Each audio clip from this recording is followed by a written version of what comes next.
Olá pessoal, meu nome é Eduardo Oliveira, eu sou administrador e fundador do site tolkienbrasil.com, que é um dos maiores sites relacionados à obra de J.R.R. Tolkien, né, que é o autor do Hobbit, dos Seus Anéis e de obras de fantasia.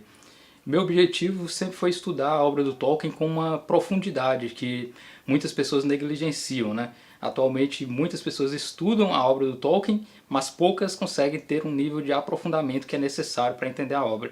E foi esse o meu objetivo ao criar o site Tolkien Brasil. Tem quase 20 anos que eu leio e releio as obras do Tolkien e me aprofundo bastante em vários aspectos, tanto da vida quanto da obra dele. Então, esse é um dos objetivos do site e eu estou aqui à disposição de vocês para acrescentar um pouco mais de informações em relação a esse autor, que foi um grande católico, foi muito devoto, tradicional inclusive, e que escreveu obras maravilhosas, uma das obras mais cobiçadas, mais lidas e relidas por todo o mundo afora, né? Entre as 10 obras do mundo mais lidas desde que foi criada a imprensa e tudo mais, né? Então eu espero que vocês gostem desse vídeo e possam proporcionar para vocês aí um conhecimento e um acréscimo sobre esse grande escritor que é o J.R.R. Tolkien.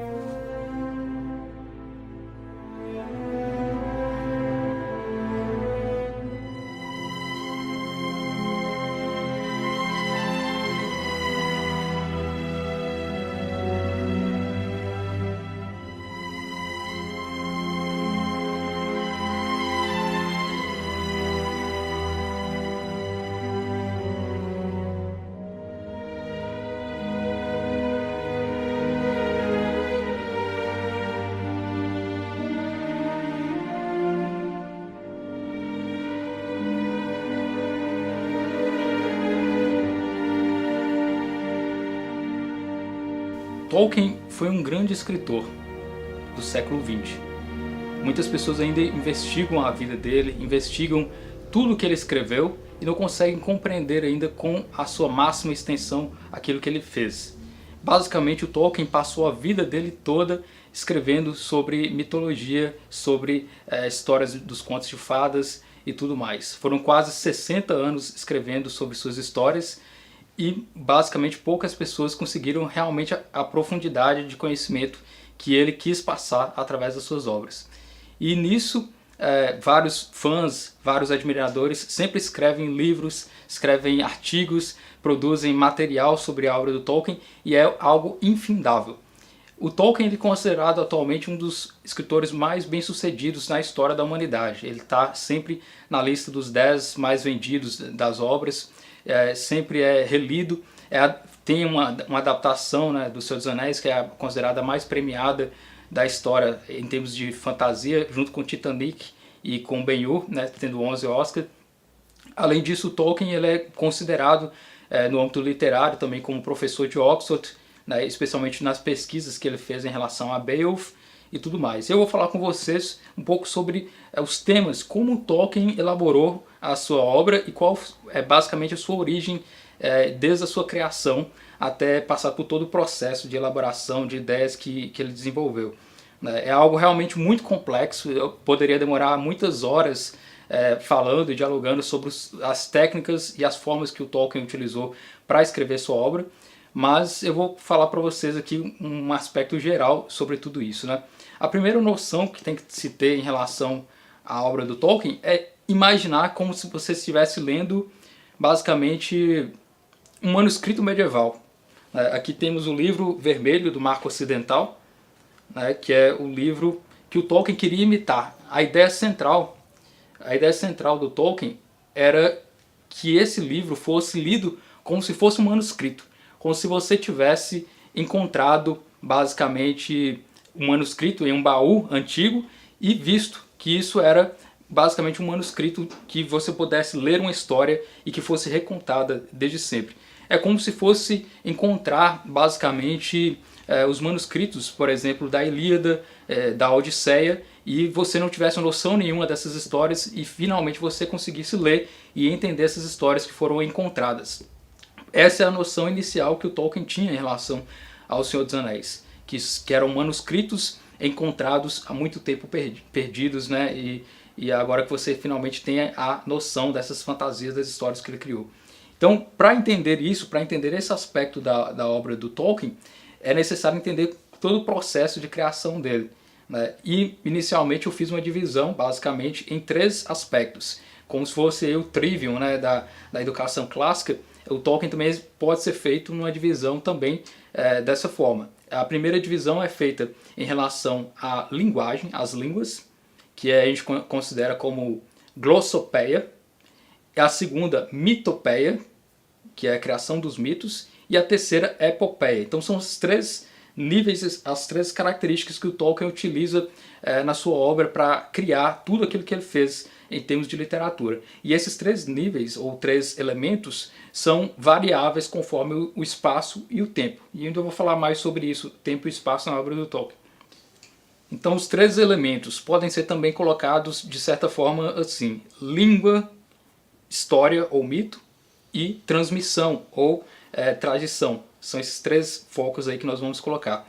O primeiro deles é a glossopeia, a criação de línguas artificiais.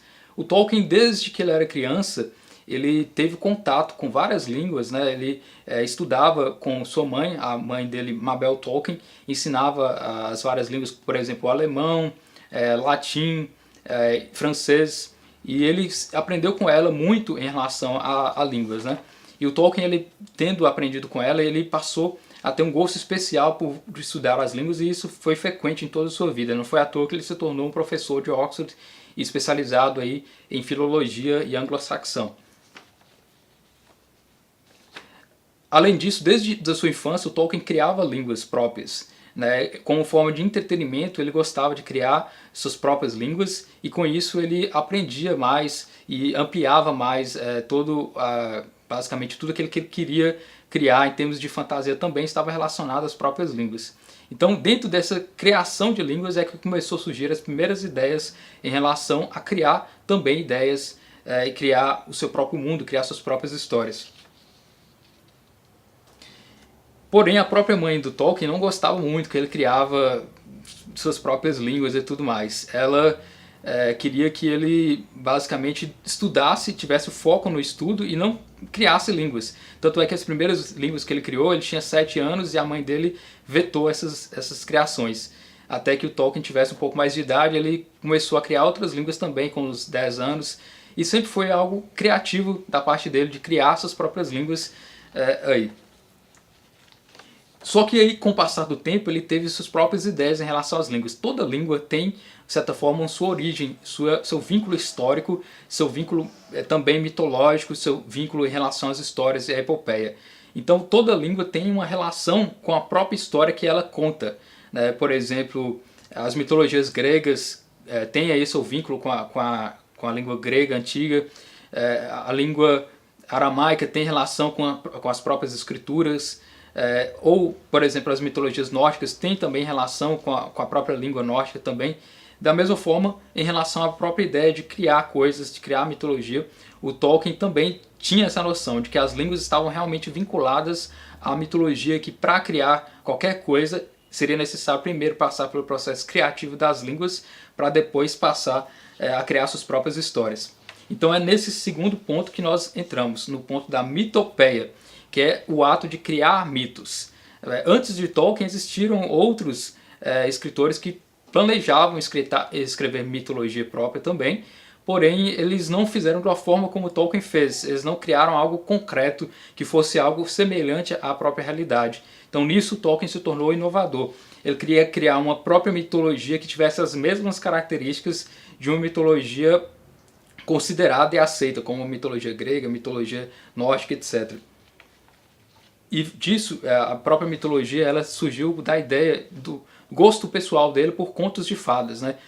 Além do fato da mãe dele ter ensinado línguas quando ele era criança, ele também teve aí um afeto por contos de fadas, por histórias que a mãe dele contava também e que passava para ele. Então a mãe dele foi o centro e o início de todas as histórias, né? Quando você perguntava para o Tolkien qual a origem de tudo, ele dizia que foi na infância onde ele passou a gostar de ler histórias de fantasia, de contos de fadas e também a criar suas próprias línguas.